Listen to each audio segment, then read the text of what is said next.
Parce que la publication d'une vidéo n'est jamais la fin d'un sujet, mais son commencement, voici le SAV, service après visionnage, où nous revenons sur des vidéos précédentes à la lumière de vos commentaires et interrogations. Nous allons cette fois revenir sur une vidéo récente, publiée le mois dernier, le 7e numéro d'XP, sur l'erreur ultime d'attribution. La dernière vidéo a soulevé beaucoup de commentaires. À l'heure où nous parlons, il y a plus de 2300 commentaires. Ce SAV ne pourra donc pas répondre à toutes les questions. Nous avons regroupé celles qui revenaient le plus souvent, ainsi que plusieurs commentaires pouvant enrichir les expériences. Pour faciliter le visionnage, et parce que toutes les questions ne vous intéresseront pas forcément, vous pouvez naviguer directement au sujet voulu via le descriptif. Une des remarques qui est revenue à plusieurs reprises a été celle de notre neutralité, ou de notre objectivité, que ce soit pour cette vidéo ou pour d'autres, tels que Zoom. Sommes-nous neutres? Sommes-nous tributaires d'un discours idéologique ou non? Il faudrait déjà définir ce que l'on entend par neutre. Si la neutralité consiste à évacuer tout élan subjectif, tel que la motivation ou l'engagement, alors nous vous le disons clairement, nous ne sommes pas neutres. Le simple choix d'un sujet, d'une expérience, d'une problématique pour laquelle nous allons consacrer un épisode, s'articule dans une démarche qui est celle du hacking social. Quelle est cette démarche? Le hacking social consiste à détourner les structures sociales, dans le but d'améliorer l'environnement du plus grand nombre, de lutter contre les discriminations et les rapports de domination, de débrider l'individu des déterminations exercées à son insu. Vous remarquerez que chacune de nos vidéos ou articles s'agence dans cet engagement. Comprendre les structures, les déterminants sociaux, tout ce qui peut brider l'individu et essayer d'envisager des moyens pour améliorer ces situations ou ne pas se laisser entraîner dans des biais réducteurs. Si nous avions été neutres en termes de motivation ou d'engagement, il n'y aurait tout simplement pas eu ce site ou cette chaîne. Dans les domaines créatifs ou dans la recherche scientifique, il n'y a pas de neutralité pure et absolue. Bien sûr, le chercheur doit se montrer objectif. Pour autant, il sera mu par des motivations intrinsèques propres à une sensibilité qui est la sienne. Cela empêche-t-il l'objectivité? Pas du tout. Et c'est là que nous voulons insister pour éviter une confusion que l'on rencontre souvent. Neutralité n'est pas synonyme d'objectivité. On peut être engagé tout en étant objectif. Prenons quelques exemples dans un domaine qui se doit d'être objectif. La science. Vous verrez souvent des scientifiques engagés dans la société et parfois s'engageant dans le débat social ou politique par rapport à leurs recherches. Un climatologue pourrait être engagé dans la lutte contre le réchauffement climatique. Comment voulez-vous qu'un climatologue travaillant sur le réchauffement climatique reste neutre à l'égard de la politique de Trump? Un médecin pourra aussi s'engager contre un médicament à risque ou contre un groupe pharmaceutique, comme Irène Frachon qui a mené un combat acharné contre le Mediator. Si ces individus ne sont pas neutres et s'ils en viennent à prendre parti, ce n'est pas par manque d'objectivité, bien au contraire. Dans les sciences humaines, on retrouve la même chose. Quand vous faites des recherches en psychologie dans le domaine de l'éducation, cela ne vous laisse pas indifférent ou neutre à l'égard des modèles actuels. Certains s'engagent même à essayer d'améliorer les structures éducatives. Lorsque vous êtes chercheur sur l'autisme par exemple, et que vous découvrez des dispositifs délirants accusant les parents d'avoir transformé leurs enfants en autistes à cause de leur éducation, vous ne pouvez pas être indifférent à cela. Beaucoup de chercheurs et de professionnels sur l'autisme se sont engagés dans la société afin de déconstruire ces préjugés qui viennent détruire des parents d'autistes ainsi que leurs enfants. Terminons par un exemple célèbre en sociologie, Pierre Bourdieu, pour qui la sociologie est un sport de combat. Bourdieu n'est pas neutre, c'est un homme engagé. Ses recherches n'en sont pas moins objectives et les travaux de Bourdieu sont toujours d'actualité. Ces travaux sont certes critiquables, comme tout travail scientifique, mais pas critiquables au nom de l'absence de neutralité. Il y a toujours une part de subjectivité, même quand on est dans une démarche objective. Si cette subjectivité prend le pas sur l'objectivité, déformant par exemple une hypothèse ou des résultats, on parlera alors de biais. Dans ce cas, cette subjectivité est nuisible à l'objectivité. Mais tant que la subjectivité ne prend pas le dessus sur l'objectivité, cela n'est pas problématique et ne remet pas en cause le sérieux d'un chercheur. Il est d'ailleurs essentiel que chacun assume cette part de subjectivité par honnêteté intellectuelle, ce qui permettra à tous de vérifier si oui ou non son discours est biaisé. Prétendre tenir un discours absolument neutre quand on est sur des problématiques sociales est illusoire. On devrait d'ailleurs davantage se méfier de ceux qui se présentent comme des chevaliers blancs, exempts de toute subjectivité dans leur jugement, affirmant détenir le vrai et sachant implacablement désigner le faux. La neutralité d'apparence n'est pas toujours signe d'objectivité ou d'impartialité. L'exemple de Darsmouth le montre bien, on en reparlera tout à l'heure. En ce qui nous concerne, on ne prétend pas être neutre, on s'applique même à montrer en quoi nous sommes engagés selon cette démarche du hacking social. Et plus encore, on ne prétend pas détenir la vérité. On souhaite plutôt partager des outils et des pistes de réflexion via notamment la vulgarisation des sciences humaines. Quant à notre objectivité, à défaut d'être neutre, sommes-nous objectifs? Nous sommes sans doute mal placés pour y répondre, car on n'est jamais à l'abri d'être soi-même biaisé ou dans l'erreur. Quoi qu'il en soit, on essaye d'être sincère et honnête sur ce que nous faisons. C'est pour cela que nous mettons un point d'honneur à bien citer nos sources,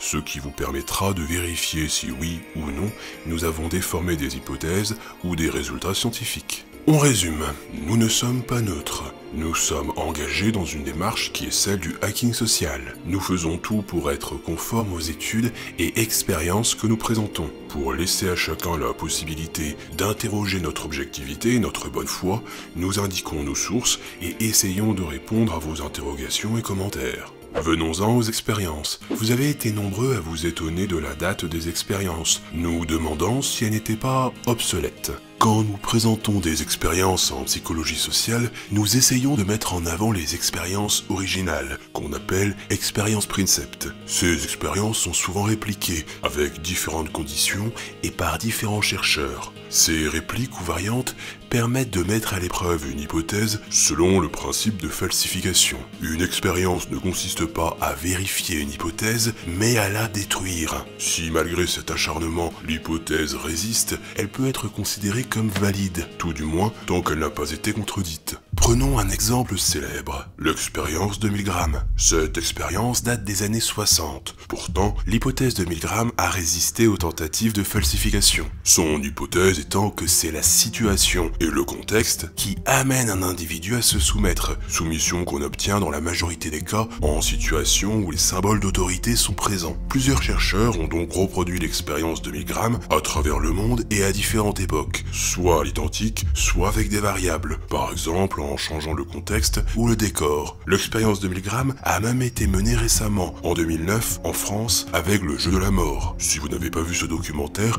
qui est un véritable travail scientifique, je vous invite à le visionner. L'ensemble de ces répliques et variantes va dans le sens de l'hypothèse de Milgram, même aujourd'hui, alors que l'expérience Princept date de 1960. L'hypothèse n'a pas été jusqu'ici invalidée. Les différentes expériences sur l'erreur ultime d'attribution ou biais ethnocentriques sont souvent reproduits par des répliques ou des variables. Par exemple, l'expérience de Taylor et Jaggi de 1974 a été reproduite par Hunter, Stringer et Watson dans le contexte irlandais. Expérience qu'on vous a d'ailleurs présentée dans la vidéo d'XP. On trouve encore des reproductions récentes à cette expérience, comme en 2015. Nous avons donc des expériences et hypothèses qui ont parfois plus d'une cinquantaine d'années, mais qui n'en sont pas moins obsolètes, car mises à l'épreuve à plusieurs reprises par d'autres expérimentateurs et à différentes époques. Sur l'expérience avec le football américain, nous avons eu plusieurs interrogations. L'une des questions consistant à savoir si Darsmouth n'était pas plus équitable que Princeton.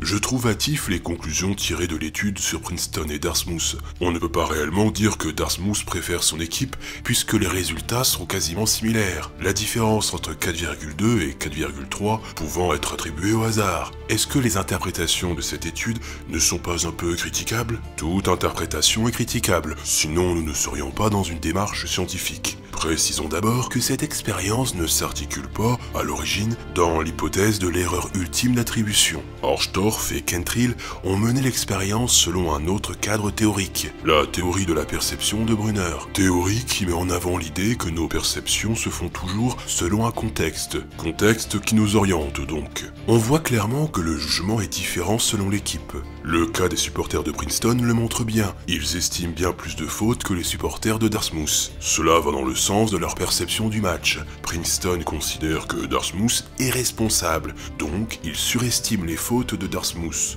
Dartmouth estime que Princeton est aussi fautif que son équipe, l'estimation des fautes va en ce sens. On voit donc émerger la théorie de Brunner, mais une autre lecture complémentaire est possible. Princeton, ayant un fort préjugé à l'égard de Dartmouth, renforce les causes internes, violence, à l'encontre de cette équipe. On peut donc parler d'un biais de complaisance pro-endogroupe, ou erreur ultime, en cela que c'est l'appartenance à l'endogroupe et le préjugé vis-à-vis de l'exogroupe qui oriente ses attributions. Et Dartmouth dans tout ça, puisqu'ils estiment qu'il y a autant de fautes des deux côtés, sont-ils neutres ou plus objectifs ? Attention, le fait d'invoquer un nombre égal de fautes n'est pas signe d'objectivité. Les chercheurs ont indiqué le nombre de fautes comptabilisées par l'arbitre durant le match. Quelques minutes après le lancement du match, il est apparu évident que le jeu allait être rude. Les arbitres n'ont cessé de siffler et pénaliser des deux côtés. Au deuxième quart, la star de Princeton a quitté le jeu avec un nez cassé.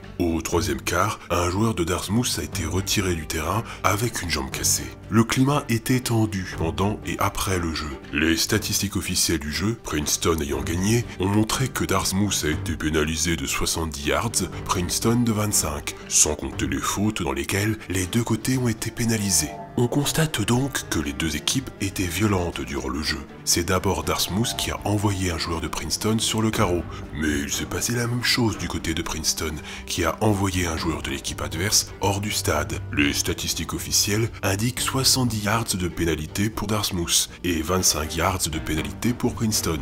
Précision, au football américain, les fautes se comptent en pénalité, certaines fautes étant pénalisées de 5 yards et d'autres de 10 yards, voire de 15 yards. Ces statistiques n'indiquent pas les pénalités communes. Dur de s'y retrouver, n'est-ce pas? Mais si on se fie à ces chiffres, il semble que Dartmouth ait eu des pénalités plus fortes que Princeton. Or, le tableau de l'expérience nous montre que Dartmouth n'a pas jugé avoir fait plus de fautes que Princeton.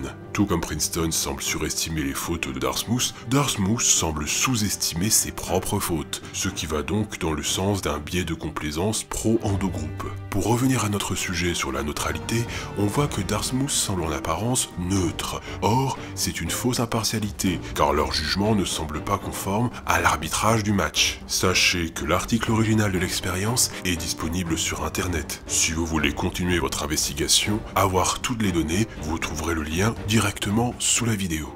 À propos de l'expérience sur l'erreur ultime d'attribution selon les sexes, nous avons eu quelques commentaires mettant en avant l'idée qu'il était normal d'invoquer plus facilement la chance dans une tâche telle que le ménage, plus que dans le bricolage. Les expérimentateurs ont pris en compte ce paramètre. Nous ne sommes pas rentrés dans les détails de la procédure expérimentale car c'est assez tarabiscoté. En gros, les sujets ont été évalués sur leur évaluation d'un enregistrement audio où ils entendent un examinateur faisant passer un test à un autre individu, le test étant une tâche de discrimination visuelle. Voilà, vous comprendrez maintenant pourquoi nous ne sommes pas rentrés dans tous ces détails, car si on avait expliqué cela rapidement, comme on vient de le faire, ce serait quasiment incompréhensible. Ou alors, il aurait fallu consacrer toute la vidéo à cette seule expérience, ce n'était vraiment pas le but. Pourquoi ce protocole d'expérience est-il si tordu? Justement pour éviter que les sujets soient orientés par la difficulté d'une tâche. Les tâches sont en fait identiques, qu'elles soient masculines ou féminines, puisqu'il s'agit d'un test de reconnaissance d'images rapides. Certaines images sont stéréotypées masculines, des objets de bricolage par exemple, et d'autres féminines, des objets de ménage par exemple. Mais dans les deux cas, il s'agit d'un test de reconnaissance visuelle. Ainsi, quand un homme ou une femme obtient la bonne réponse à ce test, les sujets devaient évaluer la réussite selon la compétence. Par exemple, l'individu a bien vu l'objet car il a été très attentif, ou la chance. Par exemple, l'individu n'a pas vu correctement l'objet, il a répondu au hasard car il hésitait. Puisque les tâches sont identiques, c'est la connotation des objets stéréotypés qui a orienté la distribution causale des sujets, et non la difficulté de la tâche. Question de Wassim. Peut-on trouver quelque part le degré d'erreur ultime d'attribution selon le pays autre que les États-Unis ou la Chine? Il existe en effet différentes études portant sur des groupes non occidentaux. L'une d'elles, et peut-être la plus célèbre, a été réalisée par Taylor et Jaggi. Nous l'avions juste évoquée durant l'épisode, prenons donc le temps de la présenter. Des sujets de religion hindoue devaient expliquer le comportement d'un acteur, soit en expliquant son comportement selon une cause interne, soit en l'expliquant selon une cause externe. Le sujet à évaluer pouvait être de la même religion qu'eux, ou musulman. Résultat, les sujets hindous feront plus d'attributions internes pour expliquer le comportement désirable d'un sujet hindou.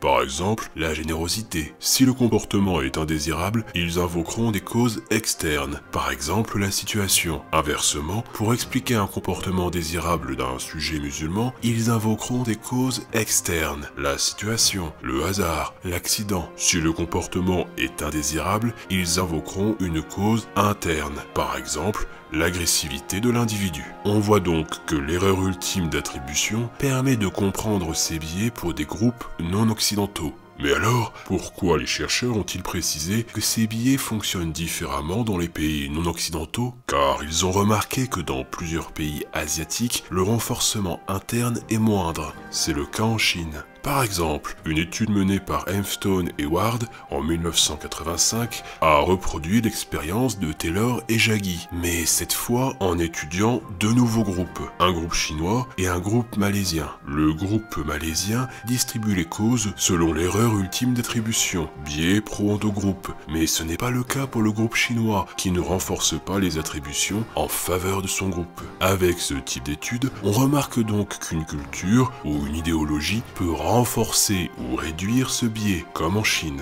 On ne peut donc pas dire que l'erreur ultime d'attribution est un biais naturel, le facteur culturel n'étant pas anodin dans le renforcement des biais d'internalité. Cela ne signifie pas que ces pays, tels que la Chine, n'ont pas d'ethnocentrisme ou ne font pas de discrimination. Pas du tout. Cela montre juste que les processus en jeu sont différents. Autres exemples d'autocomplaisance. Commentaire de Jolizel. Je réagis au biais d'autocomplaisance, notamment l'exemple de la personne qui échoue à un examen. J'ai l'impression que c'est vrai dans les cultures occidentales seulement, et particulièrement lié à la culture française. Je vis au Japon, et ici, si on échoue à un examen, ce sont les autres qui vont dire « Ah, tu n'as pas eu de chance ». Parfois, souvent, on va aussi dire « Tu as fait de ton mieux, continue à réviser ». Mais la personne concernée aura tendance à répondre qu'elle n'a pas assez travaillé, et qu'elle va redoubler d'efforts. Ce n'est pas seulement lié aux normes de politesse et d'humilité propres à ce pays, il y a réellement un positionnement de la part des Japonais pour dire « c'est de ma faute » quand quelque chose de négatif qui dépend d'eux leur arrive.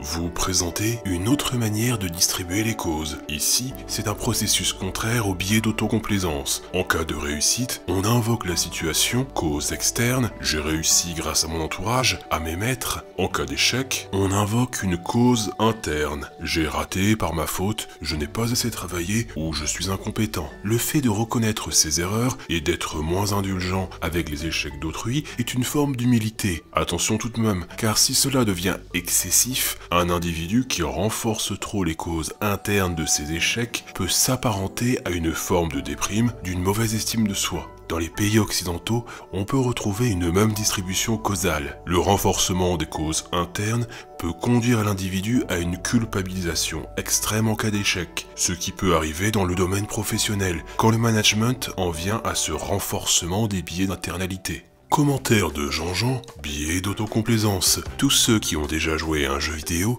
le connaissent bien. Exemple que tout joueur comprendra en effet. Sur un niveau difficile par exemple, si je réussis, je pourrais me dire que j'ai fait preuve d'une grande dextérité et en cas d'échec, je râlerai sur le jeu, clamant haut et fort que c'est injuste, ou que le jeu est mal programmé, que l'IA est mauvaise, qu'il y a un bug.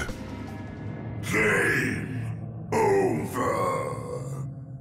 Commentaire de Arazo R91. J'en avais déjà parlé avec mon prof de philosophie qui nous avait avoué que les professeurs considéraient souvent que les élèves qui réussissaient y arrivaient parce qu'ils étaient de bons profs et que ceux qui rataient leur année le faisaient uniquement parce qu'ils ne s'impliquaient pas assez. Bon exemple, on trouve ces biais à l'école. Très souvent, on imputera l'échec ou la réussite d'un élève à son travail, peu à la situation. Quant au professeur, il accepte facilement qu'on attribue attribue la réussite d'un élève à sa pédagogie. Par contre, il accepte moins qu'on attribue l'échec d'un élève à cette même pédagogie. Mais ne généralisons pas, beaucoup de professeurs savent éviter ces biais, du moins les réduire. Le jugement en question. Nous avons reçu plusieurs commentaires nous demandant si avec ce type d'interprétation, nous ne tombions pas dans une sorte de relativisme. Commentaire de Jules D. J'ai quand même du mal, ça sonne un peu faux. Tous les groupes ont la même responsabilité et ça me dérange un peu.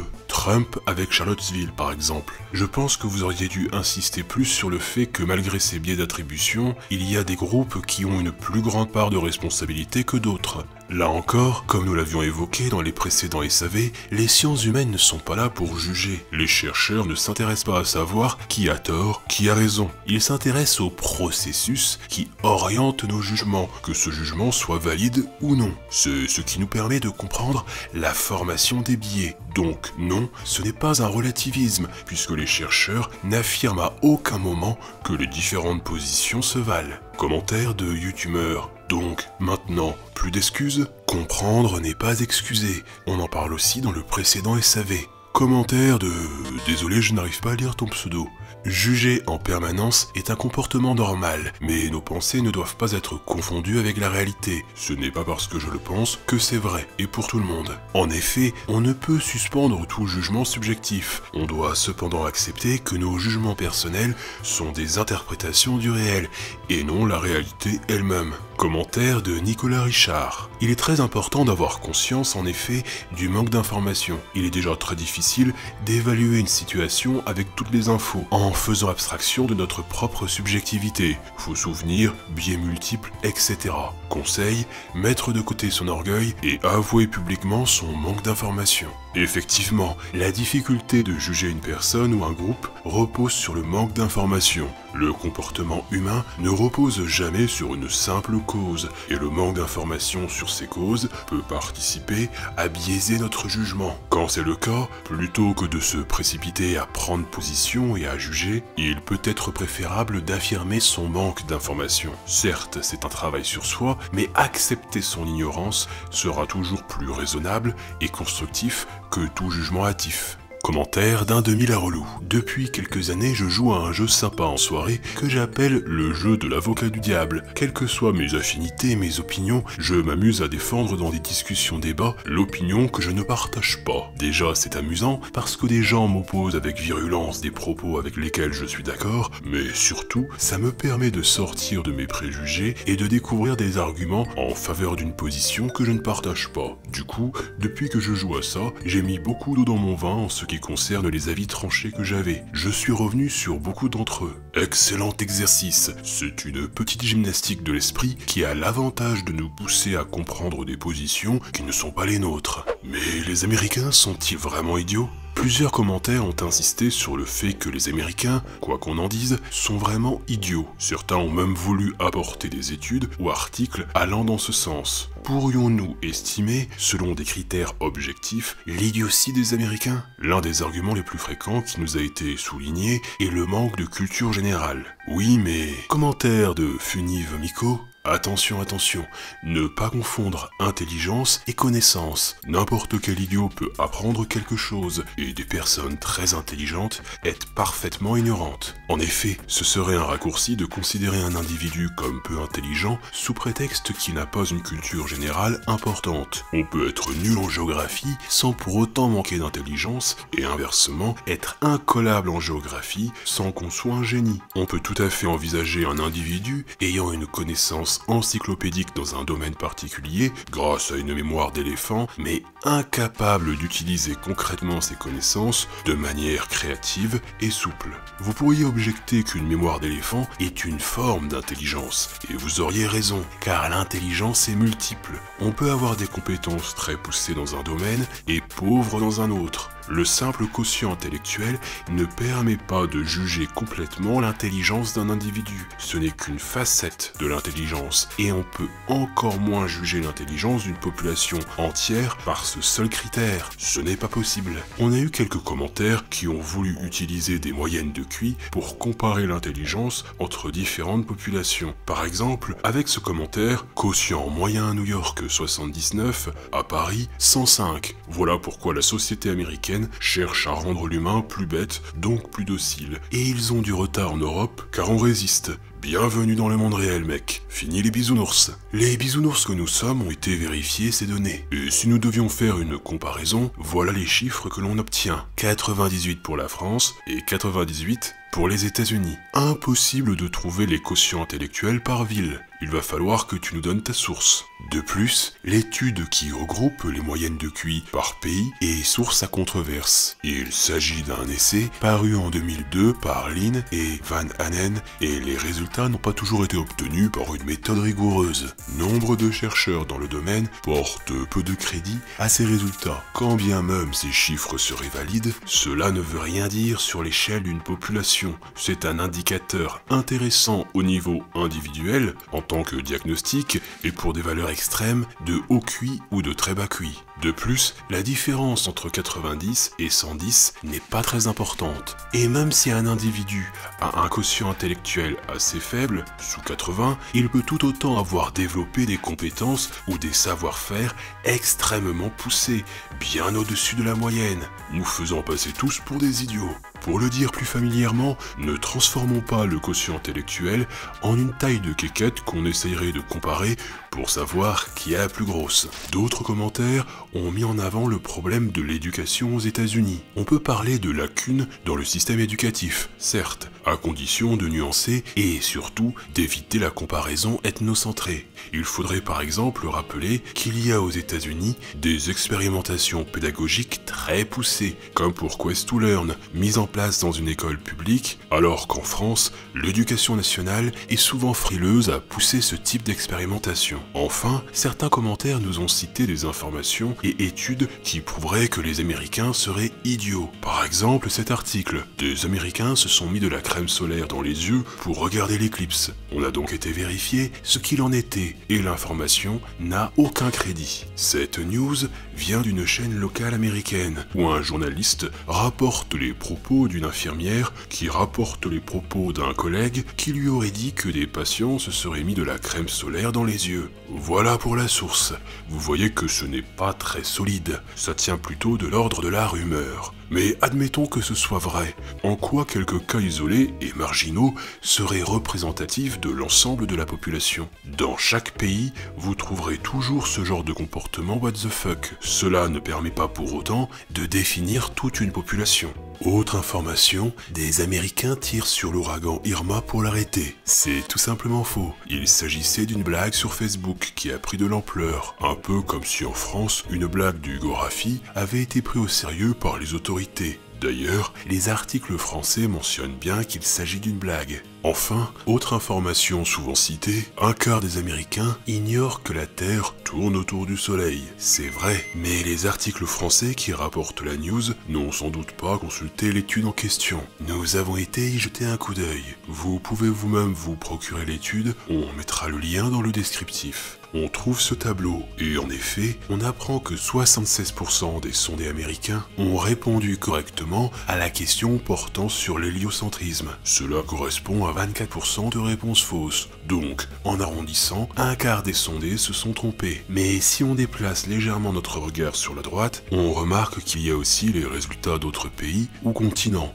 dont l'Europe. 66% des sondés européens ont répondu correctement à la question. Donc, si on se fie à l'étude, les sondés américains ont un meilleur score que les Européens. On voit bien que ce petit jeu de comparaison n'apporte pas grand-chose, qu'il est facile de sortir un chiffre de son contexte afin de valider nos croyances. Dans ce cas précis, la croyance que nous serions meilleurs que les Américains. On constate aussi que les médias usent et abusent de ces raccourcis, toujours prêts à se moquer des autres pays tout en niant les données concernant leur propre pays. C'est de l'ethnocentrisme, ni plus ni moins. Commentaire de Dwillard. N'empêche que 10% des Américains pensent que le chocolat au lait vient des vaches marrons. En effet, on peut trouver multiples articles qui mettent en avant cette information. Vous savez quoi? On ne va pas commenter davantage cette info. Mais pourquoi diantre me diriez-vous? Spoilers.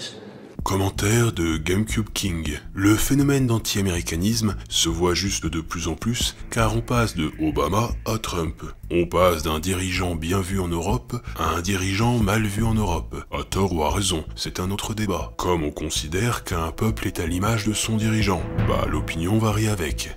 Tout à fait. C'est comme si on vous jugeait par rapport à Macron. Si vous êtes un pro-Macron, ça ne vous dérangera peut-être pas. Si vous êtes contre la politique de Macron, vous trouverez anormal qu'on vous confonde avec lui. Pour Trump, c'est la même chose. Vous ne pouvez pas confondre Trump avec la totalité de la population américaine.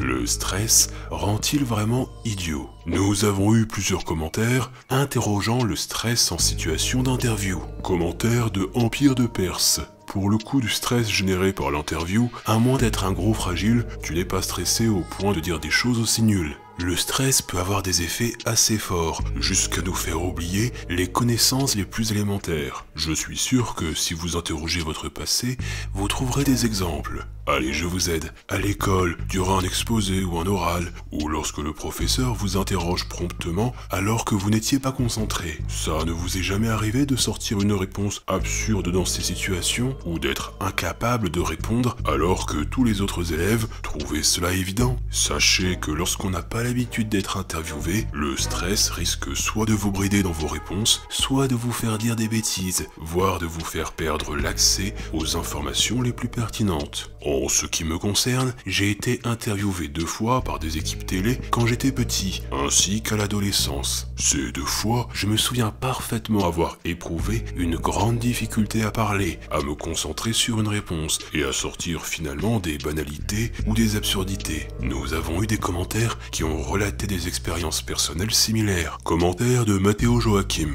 Pour avoir été interviewé une fois au sortir du théâtre, je confirme qu'à chaud, on dit souvent de la merde. Il faut aussi ajouter que lorsqu'un individu est interviewé à l'improviste, celui-ci va utiliser une grande partie de son énergie et de sa concentration à faire bonne figure à l'image, en essayant de faire semblant d'être à l'aise, en souriant, en ayant la bonne attitude télévisuelle, etc.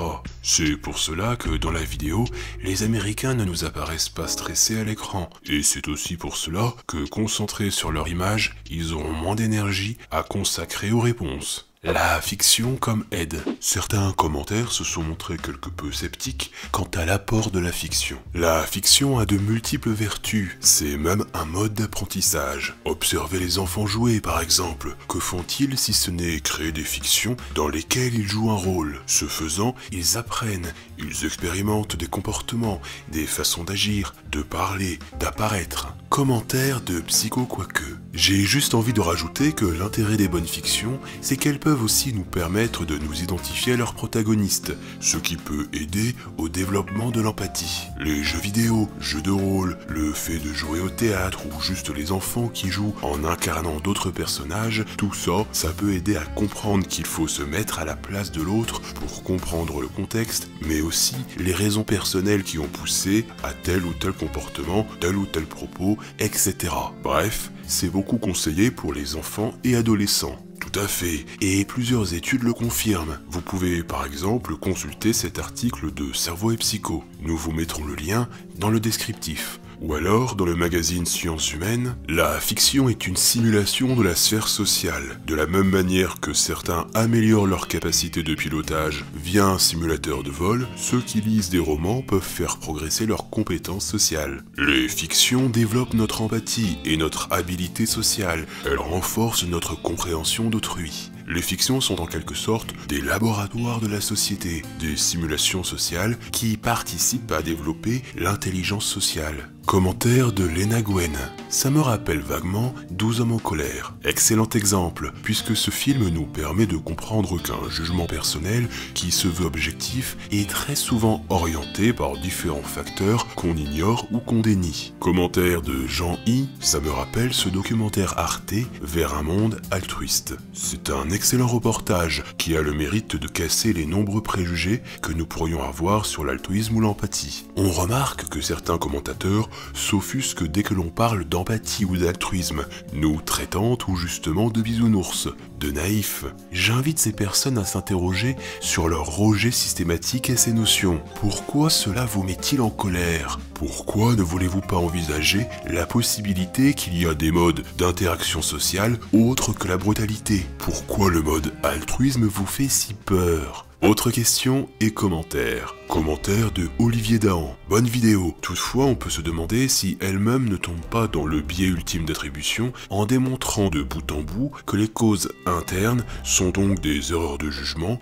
et que les causes externes sont plus importantes presque tout le temps. Les chercheurs n'estiment pas que l'attribution des causes internes serait signe d'un jugement biaisé. Prenons le cas contraire. S'il y a un renforcement exagéré des causes externes et un déni des causes internes, le jugement serait tout aussi biaisé. La démarche des chercheurs n'est pas d'indiquer quel est le bon mode de jugement. Ils cherchent à comprendre les processus qui biaisent les jugements. Et quand une cause est exagérément renforcée par des motifs de l'ordre du préjugé, que ces causes soient internes ou externes, il y a en effet biais. Question de Confucius. Mais si je comprends bien, ces pathologies, si je peux m'exprimer ainsi, sont liées à l'ego. La culture de l'ego engendre ces logiques. Cela provient donc de quoi? De la société? De l'éducation? Nous mettre en concurrence dès le plus jeune âge? Il existe plusieurs hypothèses pour expliquer le renforcement des biais d'internalité en Occident. Il semble que la culture, l'idéologie, l'éducation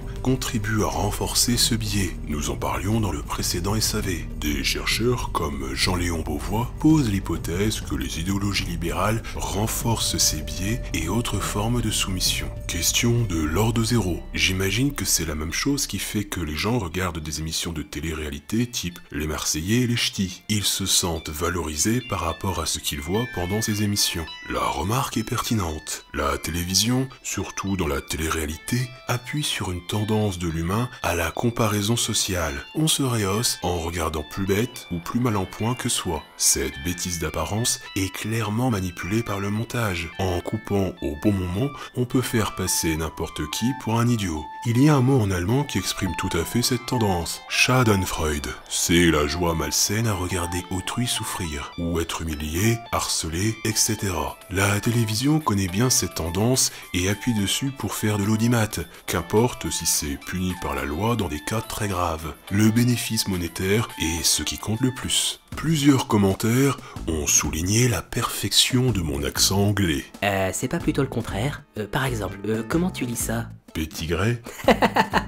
Bon, on va reprendre ta formation, petit padawan. Oui, je reconnais que mon accent dans les langues étrangères est très mauvais. Promis, je ferai un effort, mais je m'excuse par avance si cela devait se reproduire. Bonus et chou-fleur. Un commentateur a repéré un easter egg dans cette image. Il s'agit bien d'Edouard Bernays. Bravo. Ouais, mais pourquoi tu as mis ça là d'ailleurs? Ah, spoilé. Gul, on dit pas spoiler, on dit spoiler. Avant de nous quitter, nous voulions vous partager vos créations suite à la première vidéo de Zoom. Nous avions en effet proposé à qui le voulait de s'amuser avec les codes du magazine. Et le plus surprenant, c'est que vous avez été très nombreux à participer à l'expérience. On a adoré découvrir vos œuvres et on invite ceux qui souhaitent à les découvrir sur notre page Facebook ou sur notre site. Portez-vous bien.